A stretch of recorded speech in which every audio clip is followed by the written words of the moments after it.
Welcome to Energetic Perspectives, a sacred space where I share an energetic approach to very human experiences. I'm Erin Panzarella, and I've been fine-tuning my spiritual gifts after finally being open to shift out of feelings of darkness that once felt too heavy to step out of. This podcast is an opportunity for you to settle into transmissions from the Akashic Records and receive tangible tools that help you get into receiving mode of the abundant and joyful life I know we are all capable of tuning into. If you are ready to further step into your light while opening up to new ways of being, you are exactly where you're meant to be right now. Before we dive in, I invite you to ground into this space with me by taking 3 deep breaths to center and clear some energy. Close down the eyes. Take a deep breath in through the nose and let it out the mouth. Deep breath in and let it all go. One more deep breath in through the nose and let it all out. I am so grateful that you are here with me in this moment. Let's get into the episode. Hello, my loves. How are you all doing today? Maybe just even taking a moment to check into how you are feeling. Being honest with the answer when the question is asked, how are you doing? And also remembering that this can shift from moment to moment. Spirit speaks. Change arrives. I can flow. This is not only spirit speaking, it is also an amazing song from a beautiful chorus, something that I always put on to be open to beauty. I mean, their voices are amazing, but also just to really reinforce the beautiful meditative mantras that they have in their music. The concept of change is so important. I know that for so long, I felt like change was not possible. I thought that I needed to do things the same way that I always did them because that's what I was used to. And whoa, am I so unbelievably grateful that that is the furthest from the truth. I'm just looking out to the sky right now. I see the clouds through my windows and wow, they look picturesque. It literally looks like I'm looking at a painting. Back in the day, I wouldn't have been able to see beyond my own thoughts. I wouldn't look up to the sky and see the beautiful clouds. I wouldn't have the awareness that what was going on in my head wasn't truth, or that I didn't need to be convinced by it. And I wanted to bring forward some beautiful stories of change from this past week. I was reflecting on my walk back from my facial. This is the first facial I've ever had in it's not the first one I ever had, but I haven't had one in 10, 15 years. So I just had one, which was really nice. And on the walk back, I was like, okay, so I'm going to record an episode and what am I going to talk about? And then I was like, oh, this week has been really transformational. Why don't we start there? So last week I was summoned to jury duty and I was actually kind of excited about it. I had a call every day for a few days to find out when I was going to be, called to go. And then I found out that last Thursday it was my turn. So I always kind of wanted to do it, honestly. And I also was kind of open to the fact that this might not be the best timing for me to do it. So I left it up to the universe to say if it's meant to be, it will be, and if it's not, it won't.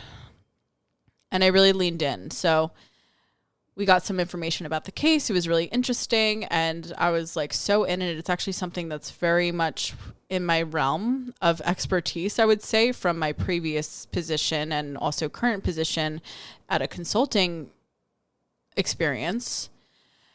So I was kind of like, oh, I would be perfect as a juror for this case.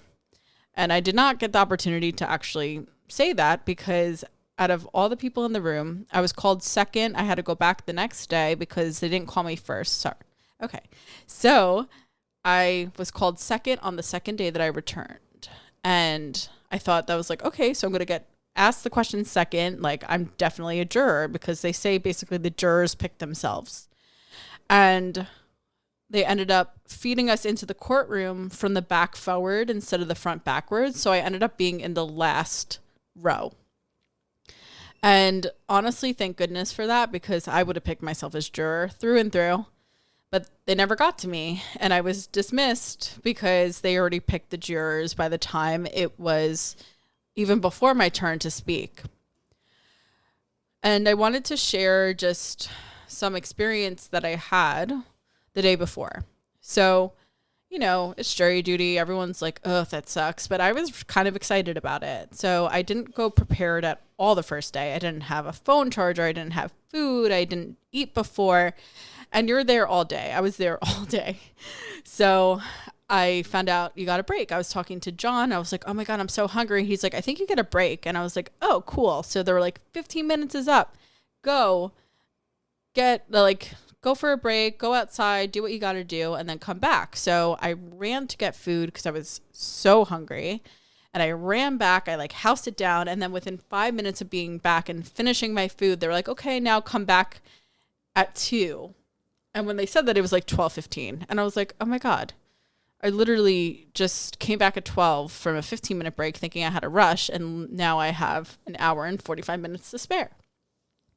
So instead of going to get food because I already ate, I went to a local spot. I sat down at the bar. They charged my phone because I didn't have a phone charger. And I started to talk to people. And then I was really in some quiet reflection. And it just felt really nice, you know, to be there. And I was just thinking about my journey and healing and all the things. And then I decided to leave the bar. I got my Diet Coke and then I left and I went for a walk. I was feeling really good. I was feeling purposeful in not only jury duty, but my life. And I was just exploring, going in and out of places. And one of the places I walked in, I looked around. And then as I was walking out, there was a man who was outside of the store videotaping me, clearly my body. And I walked towards him and he put his phone down. And part of me wanted to stand up for myself, honestly. Part of me wanted to say something like, delete that from your phone.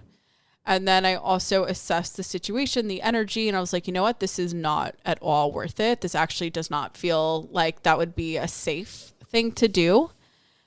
So I let it go. And not in terms of feelings. So I was very angry. I was very upset.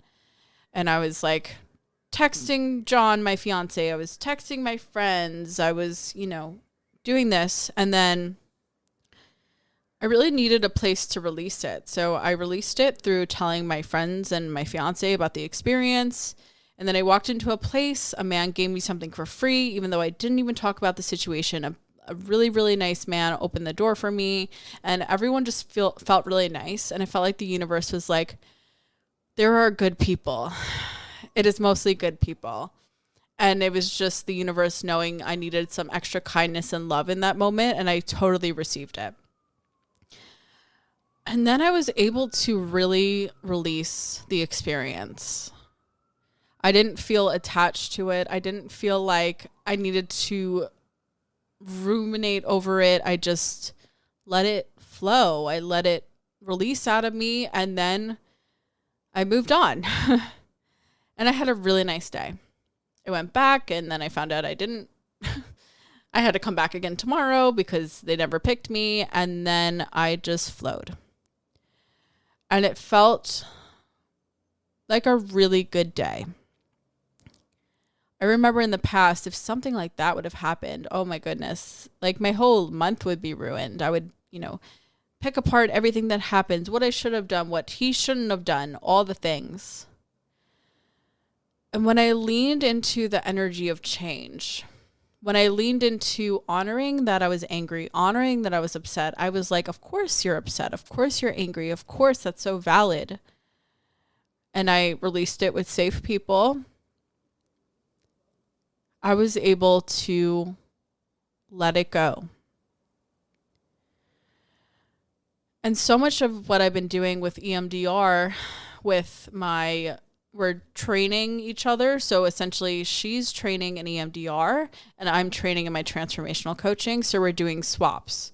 And so she's not technically my therapist. I just want to make that clear, but we're just really having a beautiful co-creative experience by offering our own areas that we are learning. And this morning I came in because some abandonment wounding was coming up for me and feeling like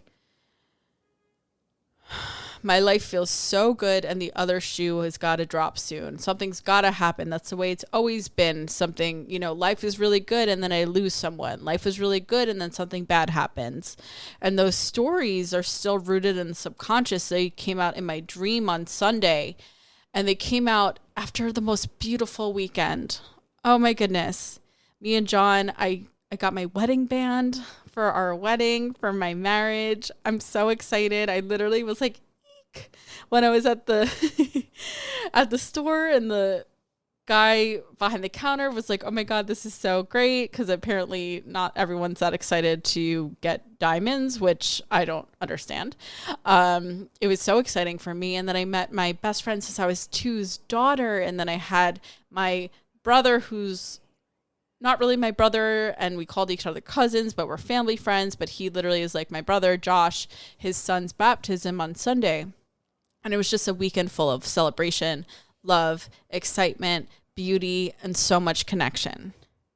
So, like clockwork, Sunday night came around, and I had a really upsetting and triggering dream.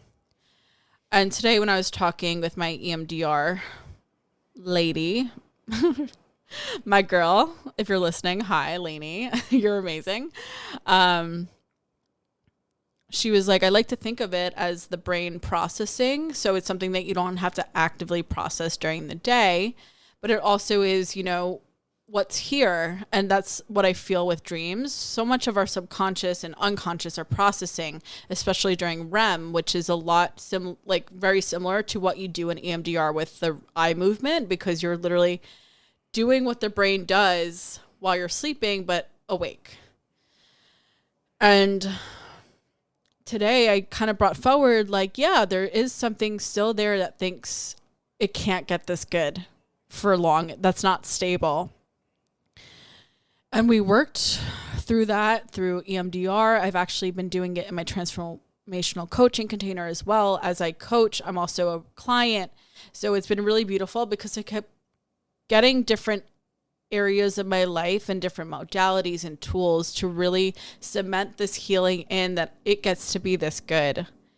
I get to flow through my life. I get to have such an amazing experience. And really what cultivates that is the ability to change, for things to shift, for them to transform and evolve. And really what it comes down to is my own acceptance or resistance of that. My own recognizing that the past does not have to equal the future. Unless you're doing the same exact things every single day, then it's going to. But I keep showing up in a completely different way because I'm doing the work. I'm showing up. I'm also having a lot of fun. I'm playing. I'm living my life. And now I'm seeing the fruits of that. I'm seeing the abundance and not only money, but all of the connections that I'm making and the amazing experience that I am cultivating. And this is because I chose to change. I chose to change because what was working or was not working before, I finally understood I had power there. And I want anyone who's listening to remember that. We are the ones who get to choose. And I bring this forward a lot, but I think it's really, really important. And that's why repetition is so important. I keep bringing this up in different readings. Like, the subconscious loves repetition. So if you listen to the same thing every single day, it's going to implant in there. So even if these things are repeating themselves, I'm just so here for that. I'm not going to judge myself like I would in the past, because I'm totally showing up in a different way of change and allowing things to evolve, and knowing that the messages will get implanted in a different way than before. And each level and layer that I peel back of my healing journey, I understand something at an even more deeper level, so then I can embody and integrate it and bring it into the world. Bring myself into the world from a healing lens instead of the wounded person. Most of my life, I really operated, I'm broken. I am wounded. There is something wrong with me. I am not lovable. I did something wrong. I deserve to feel shame and guilt. I know that so well. That came up in EMDR. It came up in so many different areas where that was my truth, because somewhere along the line, I decided that it was my truth. And that's not my fault. That's from conditioning and society and the people that raise us and the people that we're exposed to. It's not your fault that you took those things in like a sponge, because we all do. Children are walking sponges, walking subconscious sponges. So how can you blame yourself for having a belief that you didn't even choose, and recognize that you get a chance to choose differently now? I promise you, I would not be doing this if I didn't choose to change, if I didn't choose to heal. And while, yes, I do believe so much of my journey has been divine intervention and divine connection, but I have cultivated that connection in such powerful ways now. And this is possible for you. I know it, I know it, I know it, because I have been in the depths. I have been so low. And now my life is amazing. And I want to take this opportunity, as this message completes, that I am having a free masterclass on October 10th at 2 p.m. East. And it is Divine Embodiment Activation. It is all about what I'm talking about here. It's also really leaning into flow and the feminine way. My spirit guide, Sophia, divine feminine creatrix of one, has been coming through so powerful for me. And I've been getting messages and reading the Sophia code and receiving all of these downloads and insights immediately as I integrate more and more into this journey, as I lean into trust. And I'm feeling so called to assist you in that activation as well, because these are all things that live within you. It's just sometimes we forget. Sometimes we need a really powerful reminder. Sometimes we need to set the intention. And I've been there, and I'll be there again. I will be. And I'll go back to the tools. I'll go back to events, and I'll be in spaces that remind me of my truth and power. And that's what this activation is for you. So if you are interested in this event, it is completely free, no obligation. It is happening October 10th, 2 p.m. Eastern, and it is virtual on Zoom. Anyone can come. If you cannot attend live, I also invite you just to sign up, and you will get the replay. It will be available for 7 days following the event. And I am just like, come one, come all. Anyone who is a light worker looking to step into their most embodied way of being, this is an amazing place to be. So my loves, thank you so, so much for listening, and I will catch you on the next one. If this episode resonated with you, I invite you to share it on your Instagram stories and tag me at Erin Panzarella and the show at Energetic Perspectives, and share it directly with a loved one who will resonate too. Subscribe to the show to automatically receive the downloads so you never miss an episode. If you are loving the transmission shared here, I'd so love if you rate Energetic Perspectives 5 stars and leave a review on Apple Podcasts. If you screenshot your review and DM it to me on Instagram, you'll be gifted a discount on one of my single sessions as a token of my deep gratitude. Send in questions to the podcast by recording a voice note on erinpanzarella.com/podcast, and I'll tap into an answer from the Akashic Records, provide on-the-spot quantum leap coaching, or answer any questions about me and my work. Select submissions will get featured on the podcast too. If you are a new or existing podcaster and want to up-level your podcasting journey, check out Captivate, my preferred podcasting platform. Captivate is my favorite one by far, and I've tried 3 before it. If you choose Captivate, sign up using the link in my show notes, and you'll be supporting me as I grow on this journey too. I would love to keep connecting on Instagram. Connect with me at Erin Panzarella and the show at Energetic Perspectives. And again, from the bottom of my heart, thank you for tuning into the show.